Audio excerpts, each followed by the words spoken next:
Say sadhu, sadhu, sadhu. So, dear Dharma practitioners,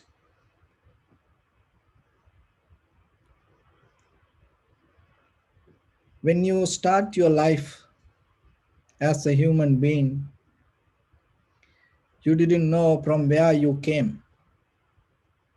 So, it's like you came out of a wall and you don't know what the other side of the wall.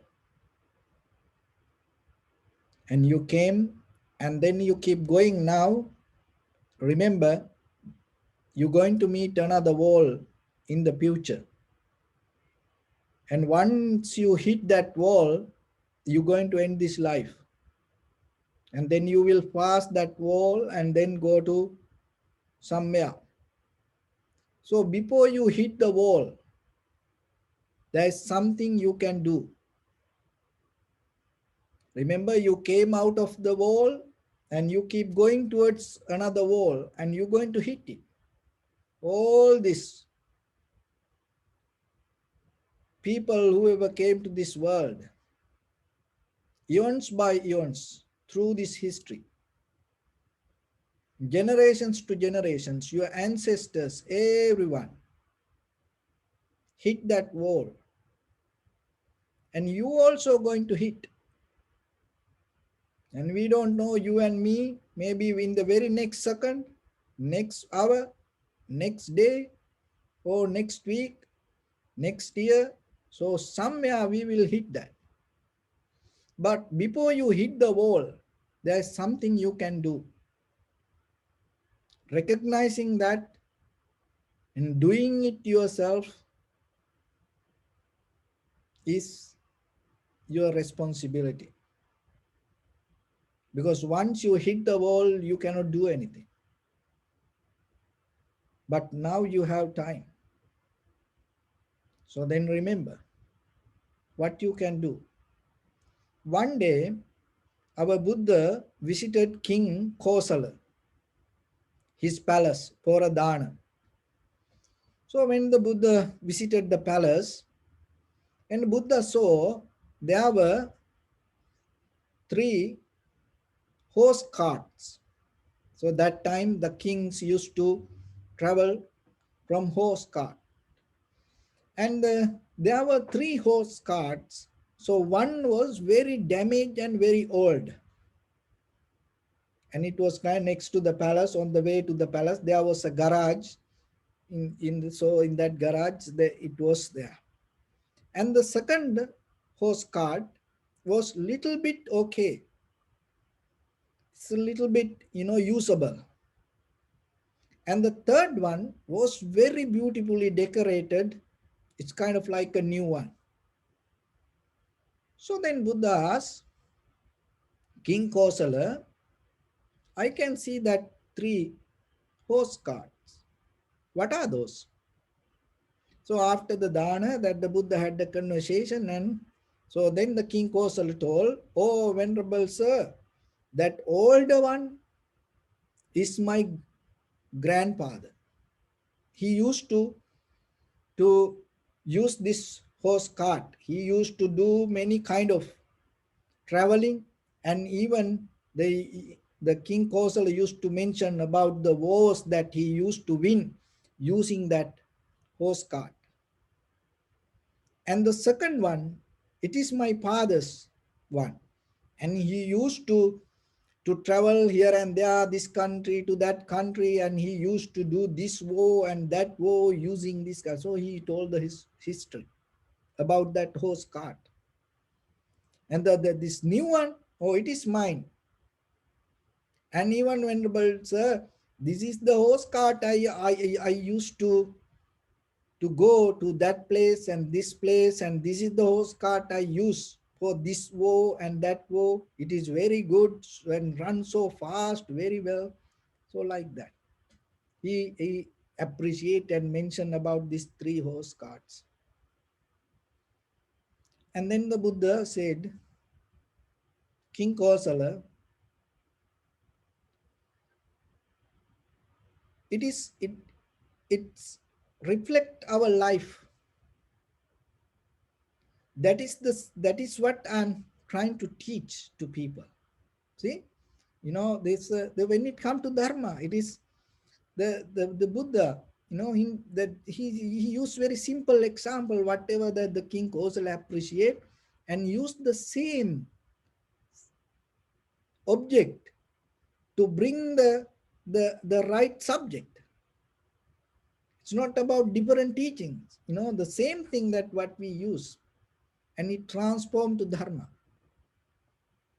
So the Buddha said, King Kosala, so we can use this horse cart to go here and there and maybe win the wars and to travel. So like that, it brings us many benefits. But look that your grandfather's horse cart is already damaged. It cannot use. It's sometimes you have seen when you drive, maybe you buy a very new, brand new vehicle, or electric car nowadays. And when you go on this freeways, sometimes you see very old, you know, junk trucks. It's go like, it's almost collapse on the in the middle of the freeway. So sometimes like that. Sometimes when you go to there's a garage, the different mechanic place, and you see very old cars, they put somewhere, but it's still they appreciate it, and it has a name, it has a history. Oh, this guy used to be this, that, like that. People appreciate. It's a kind of like a, you know people keep it as collections. Sometimes people collect this, you know the vehicles. So like that. So but Buddha mentioned, look at, it's all ready. It cannot run. And look your father's horse cart. It also already damaged, and it little bit, you can use, but by the time it also going to collapse. And your horse cart, King Kosala, it also going to go same like your grandfather's horse cart by the time.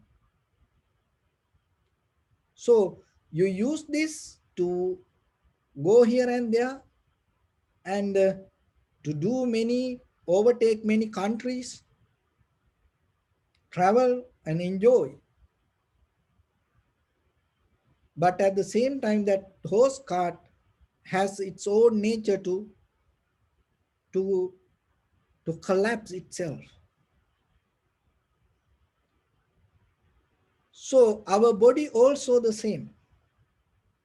So if you remembered your grandparents, your grandparents, and they also had the time, young, strong. They used to do many things. They used to travel many places. They used to enjoy their life. But by the time what happened? They get old. They couldn't move themselves. They cannot stand themselves. If they cannot, sometimes they cannot feed themselves.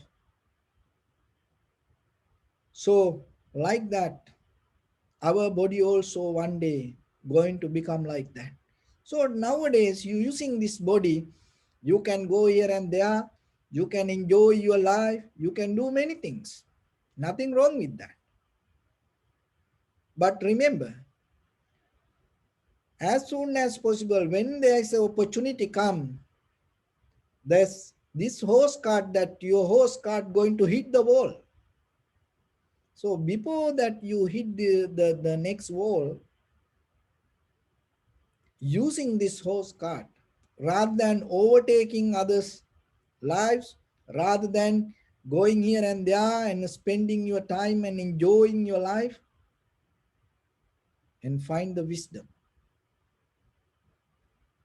So what the Buddha said to the King Kosala, before that your horse cart get old, and go to the real victory, and take the journey towards the Dhamma. and understand the Nibbana. So then yourself remember in day-to-day life that whatever around you, these things going to go away. And even your own body, this eye, this ear that you hearing, the smell come to you, nose, and the teeth. And when the teeth came to us as children, the parents were so happy, other people were so happy. And it kind of like when the children getting teeth, it's kind of like they becoming powerful, strong. So psychologically, they gain the protection themselves. So it's a with the teeth they come to a this kind of like a understanding they can protect themselves. Though they develop the self-centered mind. Oh, I am this. I can protect myself. So like that. But by the time these things will start to go away, your mobility start to lose, your balances start to go away, and things cannot hear anymore. Maybe you cannot recognize the people in front of you, and you're going to forget your husband name, wife name, your children names, and how many children you have. And sometimes even your children come to feed you something, you may cry and you may shout, oh, there somebody come to kill me. So like that I have seen when their own children go to parents and they shout, oh, this is my enemy coming and try to hurt me. So like that it's natural. So because this conditional mind, when it get old, it go crazy sometimes. So before this everything change like that way, before you hit the other side of the wall. So remember, as soon as possible, every day at least 5 minutes, 10 minutes, develop very tranquility state. And from there understand the see yourself how everything changed, and experience it yourself, and get into that vipassana knowledge yourself. Another thing is don't bound to anything. And I'll give a one technique. If you can practice yourself, I know in family life you cannot do it every day, but just keep an idea. One day, maybe not today, tomorrow, next year, but one day in your life you will get the opportunity maybe to practice this. So when you eat, just don't try to share the taste of the food with others. Eat it alone. When you watch a movie, don't don't share it with others, that what you experience. Be mindful and focus and experience just by yourself. It's very difficult. And when you enjoy any music or something, just do it by yourself. Don't try to tell to anybody. Don't express yourself. No, just do it yourself. If you dancing, don't dance with the group. Just dance yourself.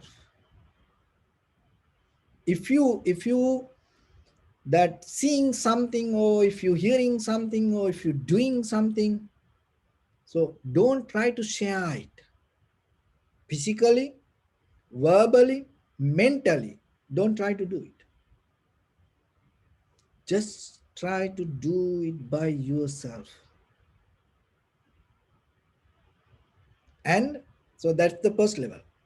And then the next level, do it silently. Don't make any noise. Do it silence. Even it's like when you eat food, maybe you're not going to tell to anybody but yourself, oh wow, oh, like that. Don't make any noise. No, do it silently. So do it alone, do it silence. And the third one, do it knowingly. Do it knowingly that you do this. This means consciously. So those are the three things. It's nothing magic. The only thing is you do it personally just by yourself. Don't express it. Don't share it with somebody, and don't make any noise even yourself, even no any harm. Complete silence. Do it silently and do it knowingly. Just try. So before you hit the wall, one day maybe, just try it, and then you will recognize something. So with that, I bless upon everyone with this good practice. May all of you be well, happy and peaceful. May no harm come to you, may no difficulties come to you, may no problems come to you. May you also have the patience, courage, understanding, and determination to meet and overcome inevitable difficulties in your life during this time period. May everyone stay healthy and safe. And finally, may all of you attain supreme bliss of Nibbana. Sabbityo vajjantu sabrogo vinasatu mate bhavatantarayo sukhi diga yuko bhava. Ittavata cha ammi sampadang punya sampadang sabbe deva anumodantu sabba sampatti siddhya. Sabbe bhuta anumodantu sabba sampatti siddhya. Sabbe satta anumodantu sabba sampatti siddhya. Idam me punya kammang asavakkaya vahan hotu sabba dukkha pamuncatu. Bless.